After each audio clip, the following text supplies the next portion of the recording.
sitting in today with Philip Murphy here in Enniscorthy and one of the cab sessions, and I suppose today is a kind of a sad day in one way.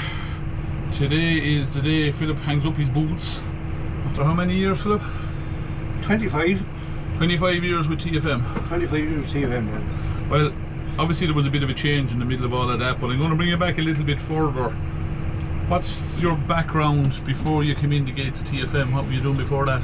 I was in admin in a local aluminium extrusion plant, actually just across the road from the Enniscorthy depot. Okay.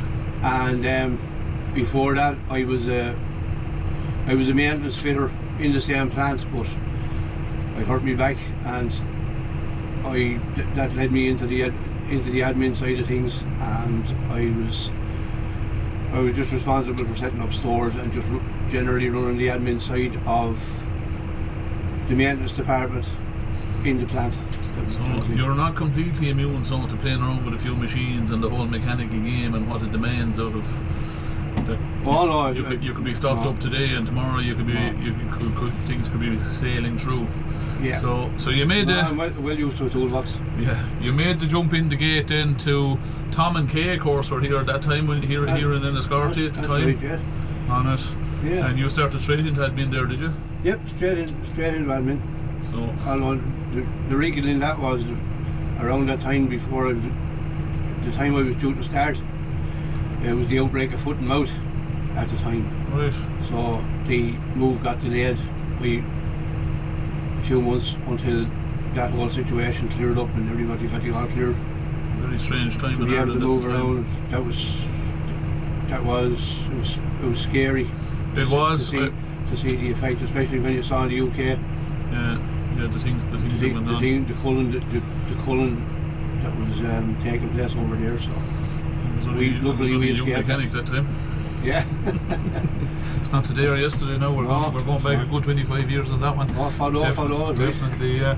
I suppose the admin side of things, an awful lot of people take it for granted, you know, but in the background here, in all of the depots, in each of the depots, there is one person in the middle of the whole lot who has to deal with obviously on a day-to-day you do the bills and you do the warranty, but you also have other jobs to do in the middle of that, like controlling the stock is a big headache in any of the depots.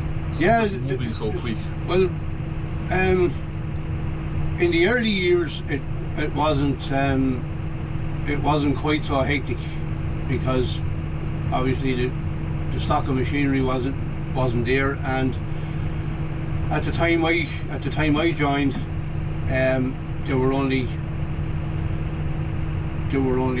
4 depots. Well, there would have been TFM here in Enniscorthy, who were kind of an outlier, but the other three main TFM depots would have been Templetooey, Clonmel and Portlaoise, and then there wouldn't have been a lot of stock moving between those depots. But since then, when poor Jim Hanley, God rest him, passed away, John Deere approached TFM and wanted to know would they be interested in taking over his territory at the time. So I suppose we were geographically ideal for John Deere at the time, because Portlaoise could cover the north and west, and we could cover the south and east, and that's pretty much what way we divided up the territory. Wicklow not being an easy county. No, it's a bigger county with a huge variety of farming disciplines. There you've got sheep, you've got dairy, you've got beef, you've got the grain. There's more grain. There is more grain farming there than a lot of people will actually realise. It's a deceiving little county for what it is. Yeah. There is a massive pocket of very, very fertile land up across the middle of it, there isn't Yeah, which is, there is, of course you have very high ground in, which is, as you said, the sheep and beef and dairy side of it, which is nearly the opposite side of the county. So it is a hard one, and Jim, God be good to him, worked it very successfully for many years. He did indeed, but like, yes, it was parted. So basically we suddenly saw a big expansion in staff numbers. depot numbers. Depot numbers and everything, which brought its own problems. All usually you've got when you've got a sale of a machine hanging on the fact that you can get it to the customer when he wants it from one side of the country to the other. You've got to be on your toes. You've got to be fairly handy with the logistics. Yes. And have all your ducks in a row and make sure that the transfer happens. Not as simple as just telling the lorryman to pick it up. There's a whole process there. At the end of the day, you're dealing in John Deere's equipment, so there's a paper trail. There's sometimes there's licenses and certain things involved in it. Like, it's not as simple as just 100%. And if it's a second-hand machine, whereby it has the AMS equipment, and that needs to be transferred, all the licenses and all the applications and all the credentials need to be changed to a different customer. You've got to you're dealing with John Deere there as well to make sure that the process goes smoothly. And even besides even to deliver a new tractor today, Philip, to a customer, like, it's not as simple as handing them over the keys. Sure, it's not. There's an awful lot of work goes on in the background. Now, obviously, he has to buy the tractor and he has to pay for the tractor. That's a small piece of the puzzle. But this, like the likes of this 175 order we sit in today, like, to hand this over today is not as simple as just handing the keys. No,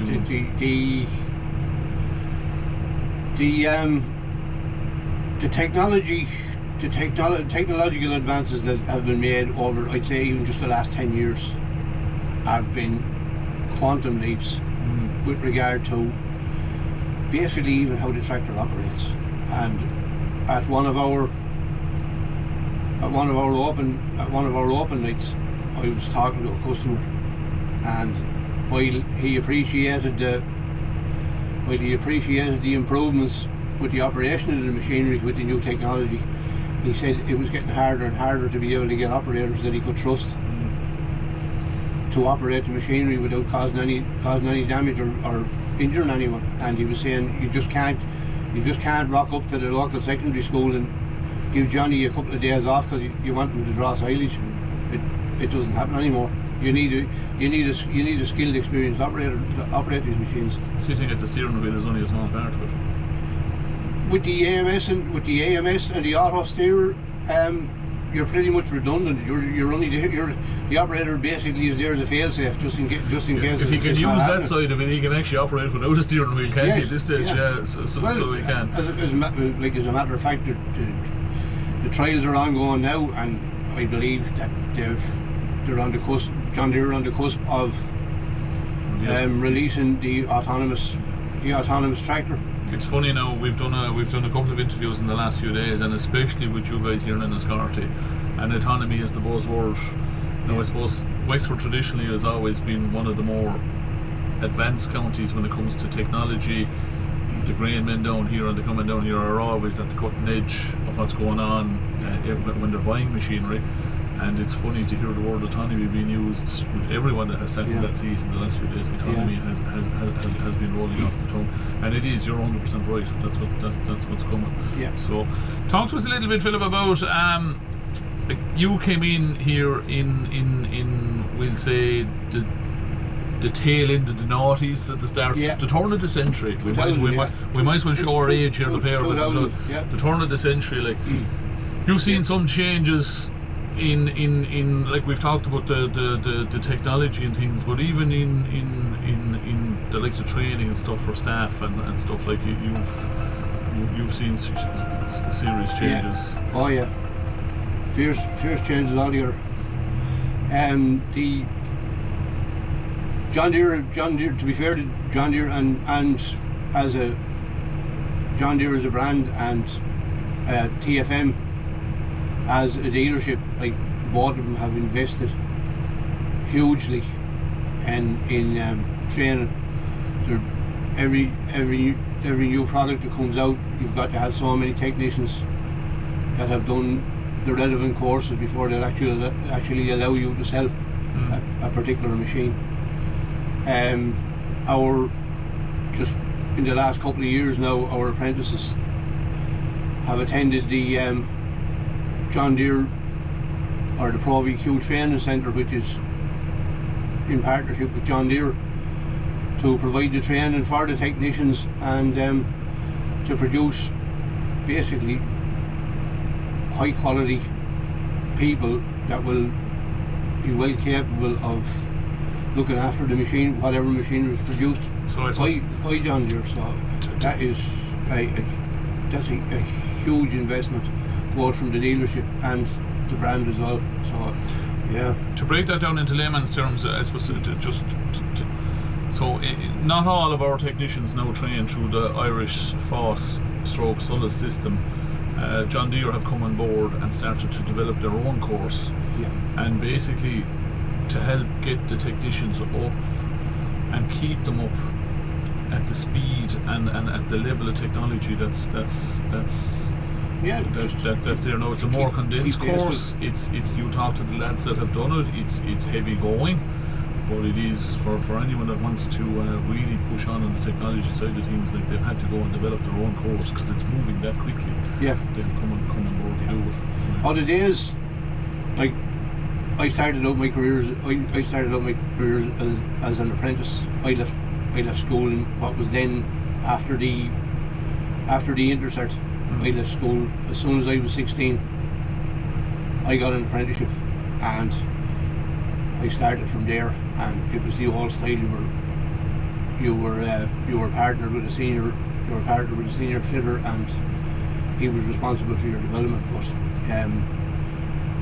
that doesn't happen anymore. Minimum requirement now for apprentices is a good leaving cert in at least 3. One good mark if your aptitude is good. One will get you, but at least 3 of the STEM subjects. You need to have good marks in the leaving cert. It's one of those. It's and I've touched on this before. It's one of those.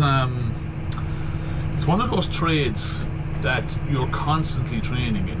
You can become, and I'm not taking from being a carpenter or a plumber or anything, but once you serve your time in those trades, a little bit of upgrading will bring you along. But a mechanic, you're constantly, or a technician, you're constantly retraining, aren't you? It's a very, and you need to have an aptitude to be able to move with it a bit, and use your head as well. But like, it is it's one of the things I loved about it, but it's also one of the things that makes it hard, for people, especially people that fall out of the trade maybe for 4 or 5 years and suddenly they want to get back in again. They suddenly choose where did the last 4 years go, kind of thing. The machines are evolving almost annually. Yes. And the improvements and the changes and all the incremental changes need training to be able to understand what the changes mean, and it's an investment. If you have your technicians up to speed with all the latest model changes and technological changes, you're ahead of the game. Because as you know from your time as a mechanic, I couldn't go back for it. Especially here in Wexford. Like, if you're out in the middle of a field with a combine broken down, and the farmer is standing there, and he has a harvest to save, and there's bad weather, a long period of bad weather imminent, and you're standing there with your mouth open, and you haven't a clue where you're going to go to fix this man's machine and possibly save his harvest. You just won't last long. No. It's definitely. Right, as we mentioned already, you're moving on. You're hanging up your boots. But are you? What's the plan for Philip Murphy going forward? We talked about a bit of golf this morning, but you kind of dismissed it a little bit on me. So have you a plan apart from go home and repaint the house from top to end and do all those little things you're putting off for the last 25 years? Yeah, well, it's no joke. There is, as everybody with two people working, you're trying to like, my family is well grown up now at this stage, but there's the grandkids to be looked after now at the moment, and you've got to you're back squeezing in all the jobs. The house won't maintain itself, and you're trying to squeeze all these jobs into the weekends and any free time you have, and it's just not possible. So the first 12 months is catching up on the last 25 months maintenance. First 12 months, yeah, exactly. Last 25 years lack of maintenance. That's about the size of it. Grandkids. My mother says that she reared a big family now, in fairness to her, but like she has time now to spend with her grandkids that she misses not having been able to spend with her own kids. From the point of view, she was busy, whereas now she can afford to say, no, I won't spend a bit of time with my grandkids, you know, and it's great. So enjoy that. Philip Murphy, on behalf of all the lads and the boys around here in Enniscorthy, but all of us in TFM, it's been an absolute pleasure. Don't be a stranger. Thank you very much. Oh, I certainly won't. Thank you.